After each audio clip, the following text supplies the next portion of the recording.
l'imam Iqiyoussen qui n'a pas quitté le sol français. D'ailleurs, on ne sait pas où il est pour le moment, l'imam Iqiyoussen. La justice administrative a suspendu son expulsion, demandée par le ministère de l'Intérieur, lequel a fait appel. Gérald Darmanin reste déterminé. Ce monsieur n'a rien à faire sur le sol de la République. Il a lui-même choisi de ne pas être français, je voudrais le répéter ici. Il est d'une nationalité étrangère. Il est radicalisé, puisque les services, vous l'avez dit, de la DGSI ont considéré depuis 18 mois désormais qu'il devait être fiché S, puisque désormais c'est public. Il n'a rien à faire sur le territoire de la République. Je regrette personnellement les motivations à la décision du tribunal administratif de Paris, qui considère, pour faire très vite, que la vie familiale de ce monsieur l'emportait sur la protection des intérêts des Français. Je n'ai pas cette opinion. Et c'est pour ça que j'ai fait appel devant notre plus haute juridiction, le Conseil d'État. Les ennemis de la République ne peuvent pas rester à l'intérieur de la République. Gérald Darmanin, sa détermination. Enfin, en attendant, la justice administrative s'est prononcée. Guillaume, il est vide le dossier là. Oui, parce que en matière de fichesse, il ne faut pas confondre contenant et contenu. Et en fait, c'est un peu ce qui est en train de se passer. C'est-à-dire une fichesse, c'est un contenant, c'est une fiche. Après, ce qui compte, c'est pas tellement l'existence de la fiche, mais plutôt ce qu'il y a à l'intérieur. Et en fait, est-ce que, du simple fait que ce monsieur est fiché S, il y a des éléments qui montrent qu'il appelle à la haine, qu'il a des propos qui sont subversifs, qu'il ferait l'apologie du terrorisme, etc., et qui serait donc effectivement suivi par les services de renseignement pour sa radicalisation. En l'état de nos informations, ce monsieur ne figure pas dans un autre fichier, qui est le FSPRT, le fichier des signalements pour la prévention de la radicalisation à caractère terroriste.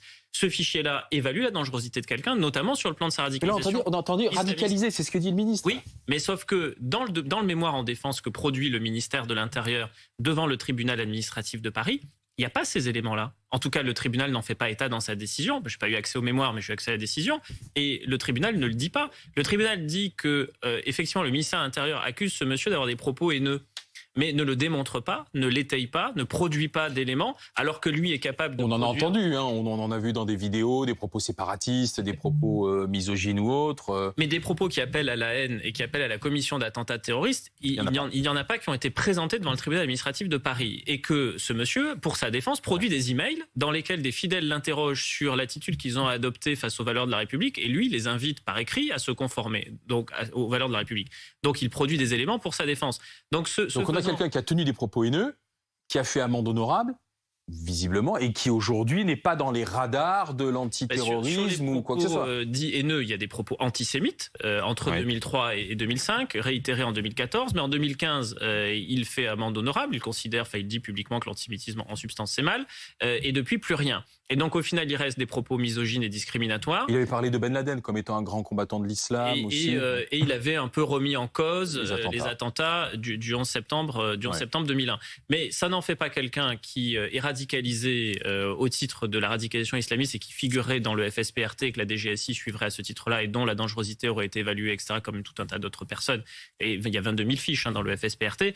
En l'état de nos informations, lui, il n'y est pas. Donc là, on parle d'un fichier S, c'est-à-dire une catégorie du fichier des personnes recherchées qui compte plus de 600 000 fiches, et avec, en fait, assez peu d'éléments. Amine El-Bailly, bonsoir. Vous êtes militant associatif, vous êtes juriste, vous avez dénoncé la radicalisation à Roubaix, vous êtes très au fait de ce qui se passe dans le nord de la France. Vous êtes étonné par toute cette histoire-là, par le fait qu'on ait présenté un dossier vide juridiquement concernant l'imam Iqiyoussen ?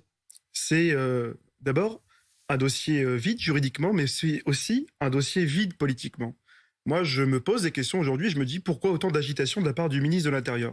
En réalité, Gérald Darmanin a menti. Et il a fait preuve aussi, parallèlement, il a fait preuve de beaucoup d'opportunisme politique. Il a menti pourquoi ? Parce qu'il a dit devant la représentation nationale que l'expulsion de l'imam Iqiyoussen avait été prise en vertu de la loi séparatisme. Or, aucune disposition législative dans la loi séparatisme n'est prévue pour expulser un imam dangereux ou radicalisé. Et en second lieu, M. Darmanin fait preuve de beaucoup d'opportunisme politique. Et c'est ce que laisse entendre implicitement l'ordonnance de référé du tribunal administratif de Paris.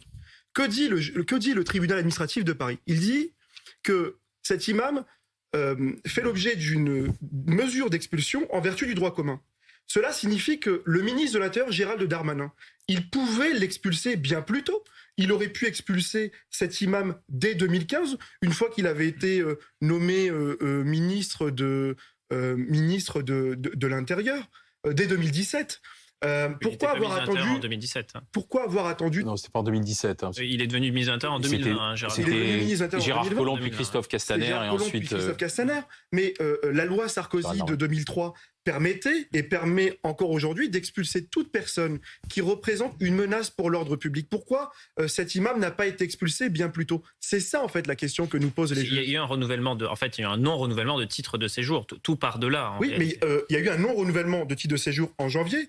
Mais je rappelle que tous les ministres qui se sont succédés depuis 2005 ont pris la décision tous les ans de renouveler son titre de séjour. Par conséquent, il y a effectivement une disproportion que le tribunal a constatée. Mais le tribunal a constaté cette disproportion parce que la loi ne prévoit pas de mesures pour lutter contre l'islamisme. Moi, ce que je propose et ce que je dis, c'est que si vous voulez lutter contre l'islamisme, eh bien, vous devez adopter en urgence une loi pour interdire la diffusion de l'idéologie islamiste. Et l'expulsé portait atteinte aussi à son droit à mener une vie privée et familiale normale, c'est ce que dit le tribunal.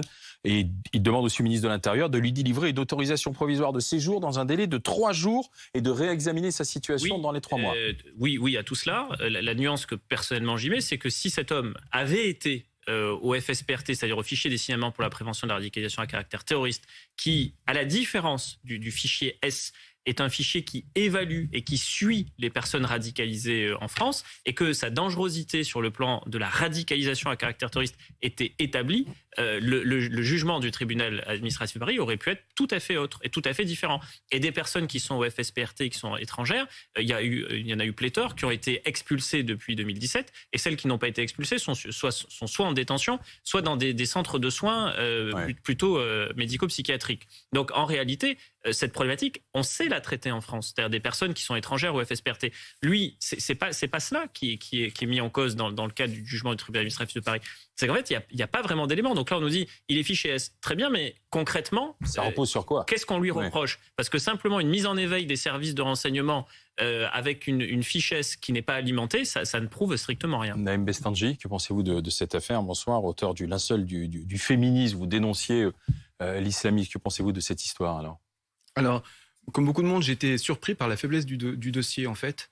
J'ai l'impression que le ministre est allé un peu vite en besogne, puisqu'il affirme beaucoup de choses qu'il ne démontre pas, qu'il ne prouve pas. C'est vrai que Hassani Hussein est un radicalisé. C'est un islamiste. C'est quelqu'un qui adhère à l'idéologie des frères musulmans. Radicalisé n'est pas synonyme de terrorisme. Radicalisé, c'est-à-dire qu'on a une approche radicale extrémiste de la religion. Sa radicalité, il ne l'exprime pas par la violence. Est-ce qu'il est dangereux pour autant? Il est très dangereux. Il est très dangereux déjà pour l'audience qu'il a auprès d'une bonne partie des Français de confession musulmane.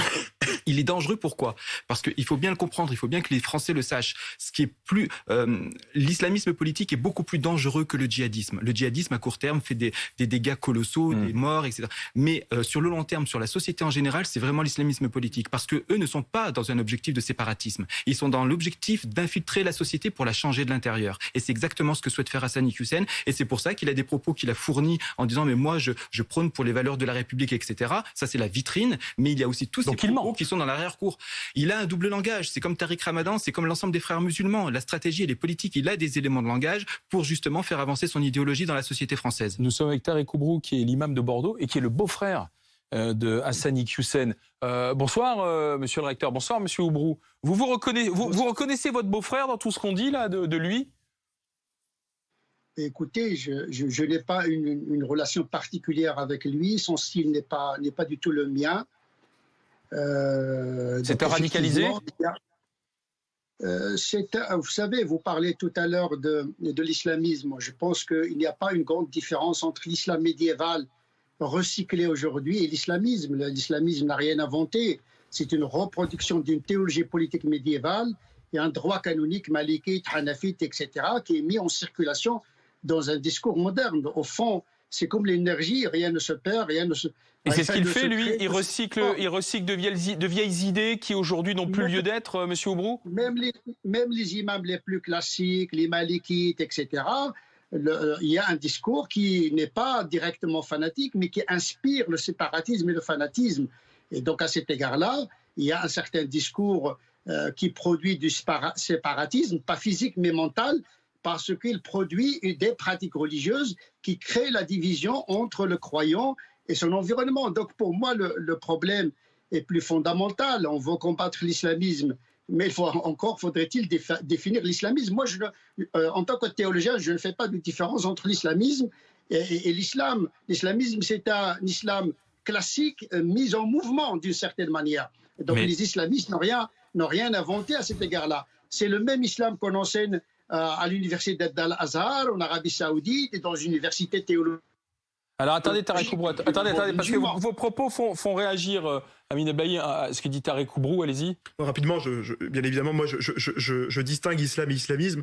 Je distingue 4 millions de compatriotes musulmans qui ne veulent absolument pas être associés aux obédiences politiques de l'islam et le courant des frères musulmans ou le courant des salafistes qui veulent agir au nom de nos compatriotes musulmans qui en ont ras-le-bol d'être associés par ces à des gens comme M. Hassani Hussein, c'est ça? Mais moi aujourd'hui, absolument, moi je suis pas là pour juger l'appartenance communautaire de chacun, mais ce que je dis, c'est qu'il faut aujourd'hui protéger nos compatriotes musulmans de tous ces discours. Donc il faut empêcher des gens comme Hassani Hussein de prêcher? Moi je considère aujourd'hui... Non mais la question elle est précise. Le tribunal administratif a bien dit que M. Iqwisen représentait bien une menace pour l'ordre public.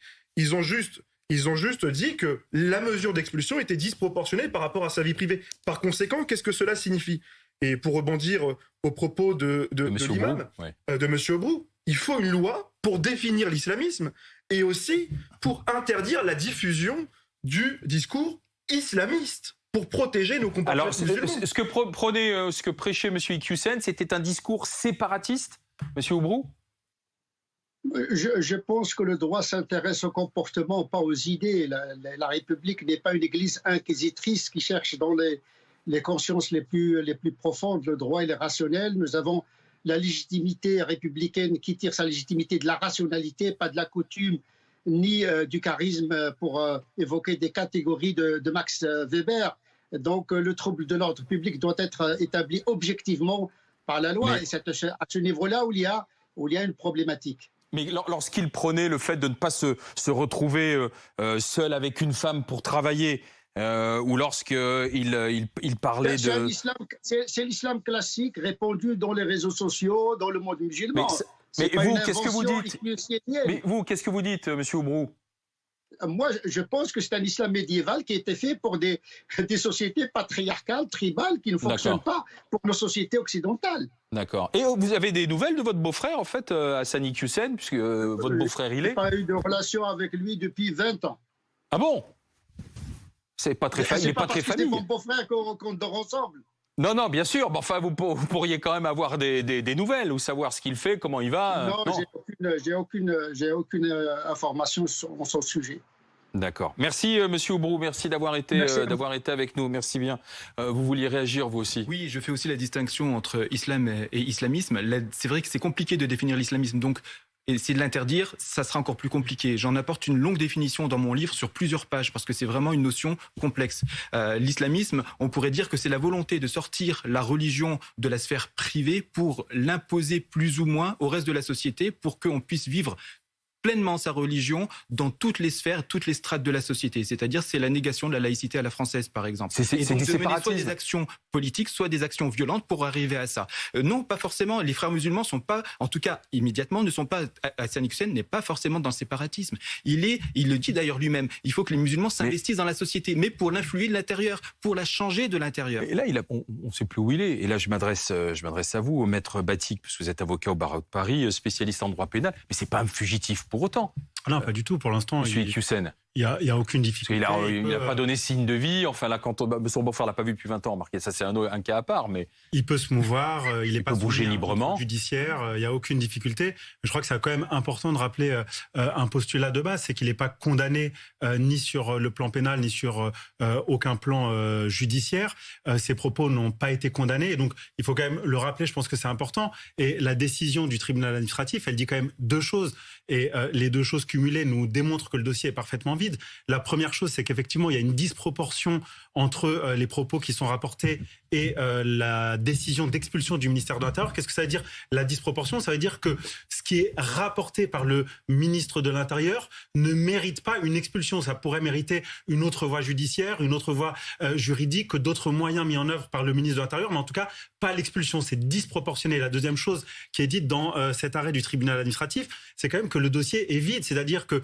Mais c'est tout le paradoxe, parce que c'est vide juridiquement, mais ce sont des idées les idées qu'il prône, même depuis l'affaire Honorable, qui n'ont pas leur place sur le sol français. D'ailleurs, c'est ce qu'il dit, Gérald Darmanin. Cet imam n'a pas sa place sur le sol français. Oui, il le dit et il le réaffirme avec beaucoup de conviction. Enfin, réaffirmer les choses avec beaucoup de conviction, ça suffit pas, et fort heureusement. Mais vous voyez que depuis 3-4 jours, on a dit à peu près tout et son contraire. C'est-à-dire qu'on a dit dans un premier temps d'abord qu'il tenait des propos antisémites, puis on a dit qu'il tenait des propos misogynes, puis on a dit qu'il était fiché S. Vous voyez bien que on essaye de se raccrocher un peu comme ça aux branches pour justifier cette décision d'expulsion qui est sur le plan du droit pas justifiable. Et puis finalement, il manque des preuves. Le tribunal administratif demande des preuves, donc charge au ministère de l'Intérieur d'apporter les preuves suffisantes devant le Conseil d'État, et de deux choses l'une, soit ils auront un dossier un petit peu musclé sur le plan des preuves, soit le Conseil d'État confirmera la décision qui a été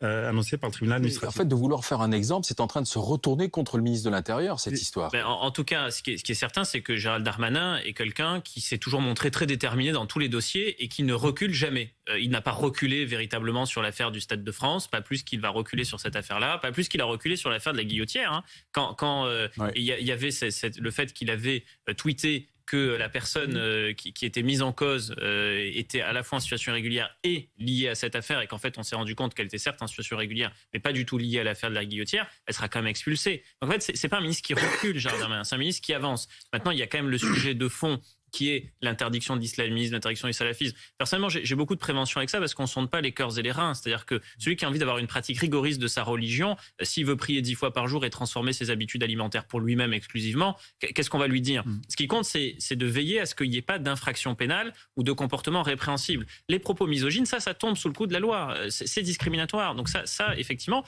le tribunal administratif de Paris le retient contre l'imam, disant ça, c'est retenu contre lui. La difficulté qu'il y a, c'est qu'une fois mais ça ne suffit pas à justifier l'expulsion. Non, parce qu'une fois qu'on établit des comportements répréhensibles, après, il faut que la sanction soit proportionnée. C'est le principe de l'état de droit. Absolument. Et donc là, il y avait effectivement disproportion aux yeux du tribunal administratif de Paris. Merci, messieurs. Maître Batik et Guillaume Faure, vous restez avec nous parce qu'on va parler d'un autre dossier sur lequel Gérald Darmanin montre aussi sa détermination, celui des rodéos urbains.